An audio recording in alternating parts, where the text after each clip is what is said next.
Introduction: The Three Stages on Life's Road. Welcome back, solitary traveler of the silent and dangerous paths. Step away from the glittering, superficial theater of the marketplace and sit with me in the quiet sanctuary of absolute introspection. You live in a world that is obsessed with the performance of romance. You are told that love is a series of emotional sparks, a collection of aesthetic moments, or a social contract designed to cure your existential boredom. You chase the initial rush of attraction like an addict, moving from one encounter to the next, always hoping that the next person will finally save you from the heavy silence of your own mind. Yet, despite all the elaborate promises, you find yourself facing a deep inner winter. You look into your own eyes and you see a profound dread, a sense of emptiness that no human attention seems capable of healing. You have begun to suspect that love is not a pleasant feeling that happens to you, but a terrifying choice that defines your eternal nature. Let us travel across the centuries to the foggy, brick streets of 19th century Copenhagen. Let us sit in a quiet room by the dim light of a single candle with Søren Kierkegaard, the philosopher of the soul's desperate leap, who tore away the beautiful illusions of modern vanity with a bleeding heart. He did not view love as a simple biological transaction or a casual contract of security. He viewed love as an intense spiritual battleground, a progression of choices that carries the individual through three distinct stages of existence: the aesthetic, the ethical, and the religious. He famously observed that the promptings of love are only a requirement, but love itself is a duty that must be fulfilled under the eyes of the divine. In this mini audiobook, we will chart the magnificent and demanding geography of Kierkegaard's stages of love. We will dissolve the modern fairy tales of effortless romance and uncover the hidden anxiety that operates behind your deepest attachments. We will examine why your romantic pursuits always terminate in a silent despair, how a lifetime commitment can liberate you from the prison of your own variable moods, and why true intimacy can only exist when you are willing to let your connection be anchored in something greater than the earth. Open the wings of your internal courage. Let us begin the solemn meditation that transforms love from a temporary passion into an eternal leap of faith. Chapter 1. The Aesthetic Trap of the Seducer. To comprehend love through the heavy lens of Kierkegaard, you must first master his definition of the aesthetic stage of life. The aesthete is the individual whose entire existence is driven by the pursuit of sensory pleasure, novelty, and emotional excitement. This is the love of the modern age, the love of the spark, the love of the chase, and the love of beautiful containers. The aesthete does not look at a partner as a sacred soul to be protected. They look at them as a piece of art to be consumed, a song to be enjoyed, or a game to be won. Kierkegaard warns you that the greatest weapon of the aesthete is imagination. They do not love the real person standing before them. They love the intense, poetic feeling that the person manufactures inside their own brain. They are in love with the illusion of love. Because they live entirely for the initial rush of attraction, they are absolute slaves to their own variable moods. The moment the novelty wears off, the moment the reality of another human being's ordinary flaws breaks through the poetic mist, the aesthete experiences a wave of intense boredom. This is the tragedy of the seducer. They are forever running away from the shadow of their own emptiness. They move from one conquest to the next, breaking hearts and shattering connections, always believing that the problem is the partner rather than their own inner state. They use relationships as an entertainment to distract them from the silent scream of their own existential loneliness. They are like a person who drinks salt water to cure a burning thirst, completely unaware that their desperate pursuit of pleasure is the very source of their deep undoing. Chapter 2. The Horizon of Silent Despair. Let us look closely at the inevitable conclusion of the aesthetic lifestyle. Kierkegaard observed that no matter how clever you are, no matter how many beautiful experiences you collect, or how many romantic victories you achieve, the aesthetic road always terminates in a deep, paralyzing despair. It is a despair that happens when the soul realizes that its life has no true center, no absolute anchor, and no enduring purpose.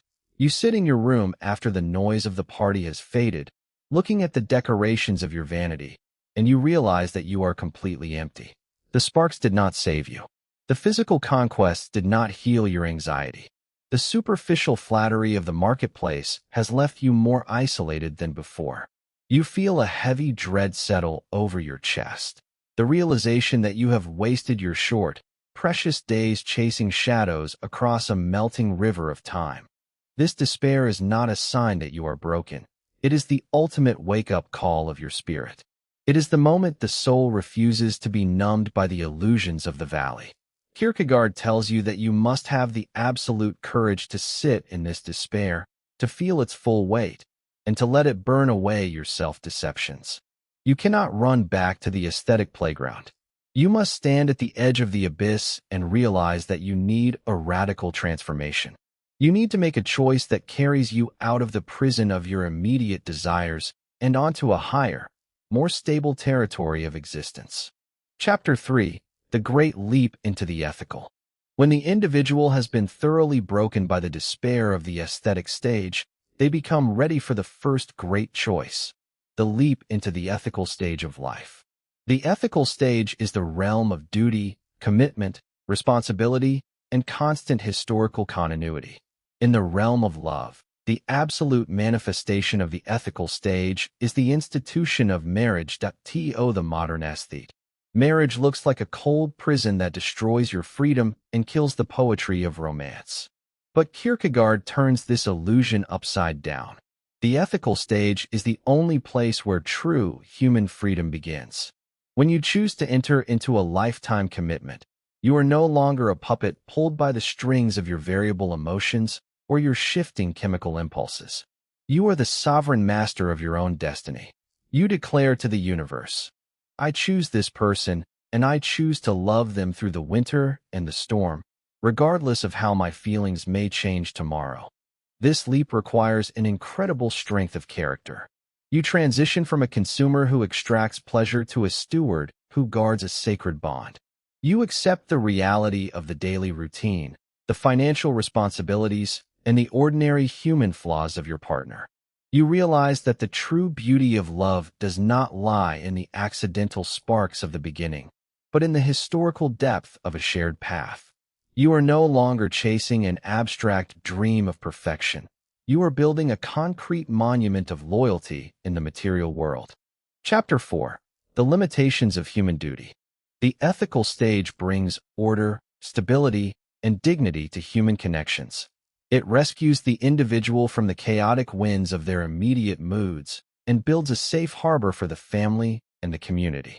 Yet, Kierkegaard warns you that even this noble stage possesses a hidden boundary that cannot be crossed by human strength alone.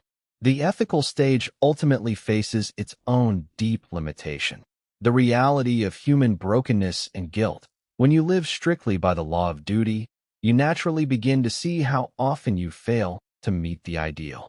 You look at your partner, and despite your commitment, you feel flashes of anger, seeds of resentment, and moments of cold indifference. You realize that you cannot manufacture a perfect love out of your own naked will. The ledger of your errors begins to accumulate. You try harder, you perform your duties with more discipline, but your heart remains heavy with the realization of your own internal contradictions. The ethical man realizes that he cannot save himself or his partner from the tragic gravity of human nature. He can control his physical actions, but he cannot completely heal the dark chambers of his own heart. The law of duty shows you what is right, but it does not give you the supernatural power to transform your inner state from bitterness into absolute purity. Thus, the ethical stage eventually leads to its own form of existential crisis, the realization of your own insufficiency and the need for a higher, divine intervention. Chapter 5. The Second Leap into the Religious. Now we arrive at the absolute summit of Kierkegaard's vision, the second and most radical choice of the human spirit, the leap into the religious stage of life.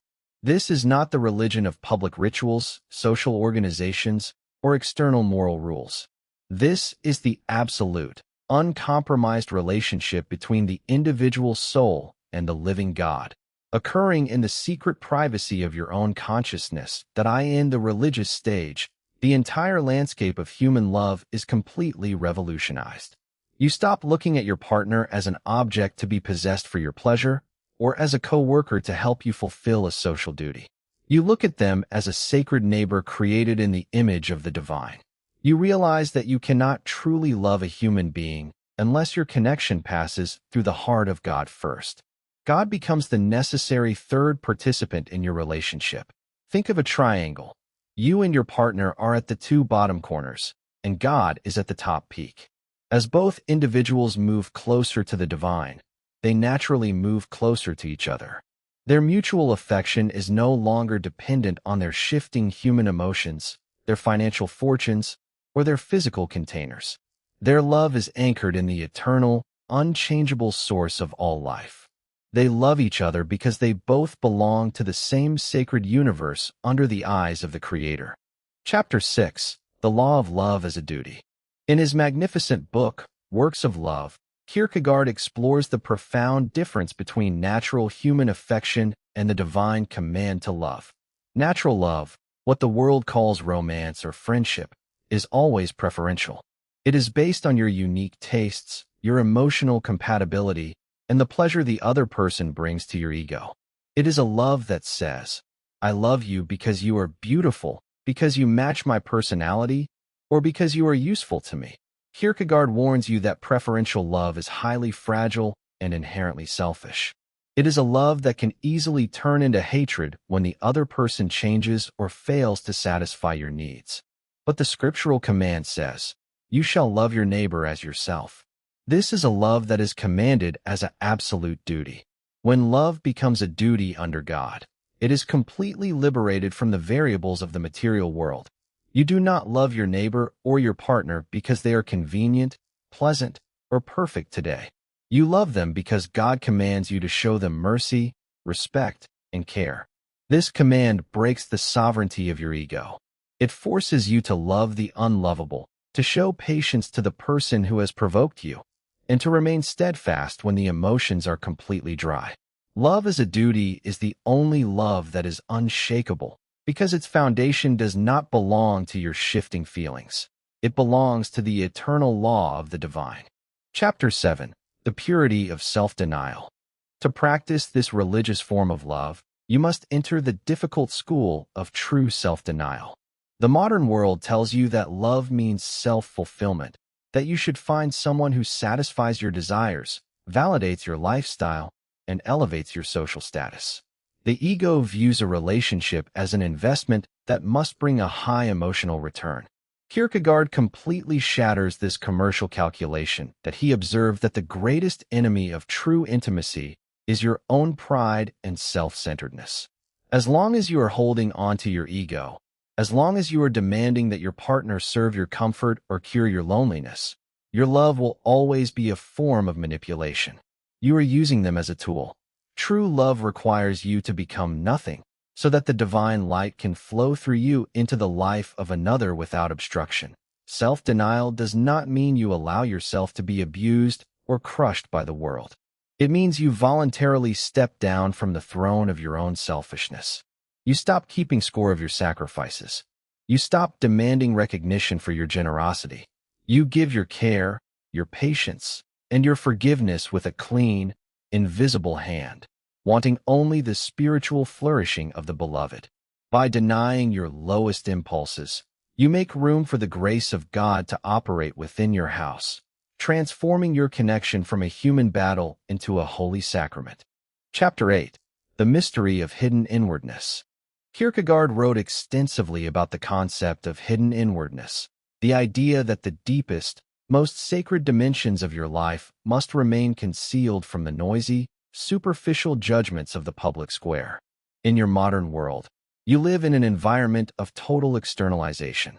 People display their relationships on digital screens, broadcast their intimacies for public validation, and turn their deep emotions into a show for the marketplace. Kierkegaard warns you that this constant exposure destroys the very soul of connection. When you care more about how your relationship looks to the outside world than how it actually operates in the presence of God, You are participating in a spiritual lie. You are trading true inward depth for a cheap aesthetic applause. Your love becomes sterile and hollow. True platonic, stoic, and Christian intimacy must be protected by a wall of sacred privacy. The most beautiful moments of your connection should happen in the dark, when no one is watching except the divine. The deep adjustments of your characters, the quiet acts of mutual forgiveness, and the silent prayers you offer for each other's souls are the true fabric of an enduring bond. Cultivate a rich, hidden inwardness within your home. Let your love be a secret garden, anchored in the presence of the Creator, completely safe from the pollution and the noise of the public marketplace. Chapter 9. The School of Constant Forgiveness. Let us return to the heavy, beautiful reality of forgiveness, which Kierkegaard views as the ultimate work of love. In a human relationship, injuries and mistakes are completely unavoidable. We are all fragile, unhealed fragments navigating a complicated world, and we inevitably scratch each other with our quills. If you live strictly by the law of human justice, your relationship will quickly collapse under the weight of your mutual scores. Religious forgiveness is not a soft compromise or a passive turning of the head. It is a radical, costly act of the Spirit that mimics the grace of God. When someone wrongs you, your natural ego wants to hold on to that pain, to cultivate it into a bitter weapon of resentment, and to use it to punish the other person. But when you look at the cross, when you realize how much mercy my Father has poured into your own broken life, you lose the right to hold a grudge. You forgive your partner not because they deserve it, or because they have performed a perfect apology, but because you are a recipient of an infinite grace. You actively choose to throw their mistake into the deep ocean of my oblivion. You do not bring it up in the next argument. You do not use it to manipulate their behavior tomorrow. Your forgiveness is a fresh sunrise within your home, a continuous resetting of reality that allows both souls to breathe, to heal, and to stand whole before the face of the universe. Chapter 10. The Trap of Idolatry in Love. A major danger that occurs when human connections lack a religious center is the trap of idolatry.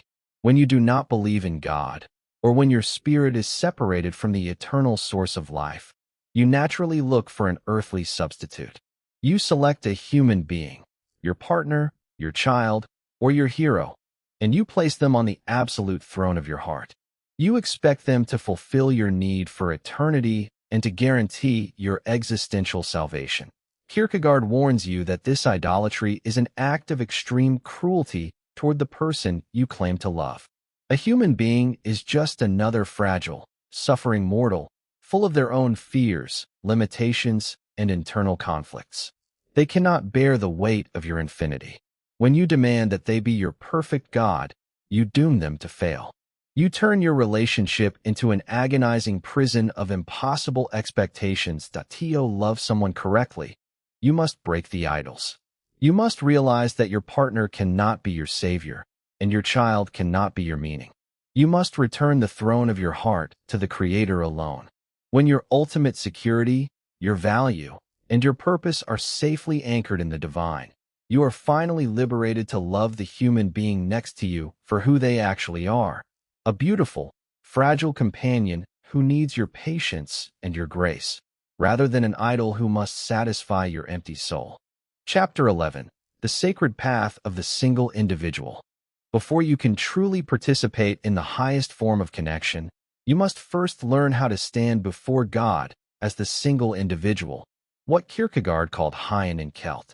He believed that the greatest enemy of true spirituality and true humanity is the crowd.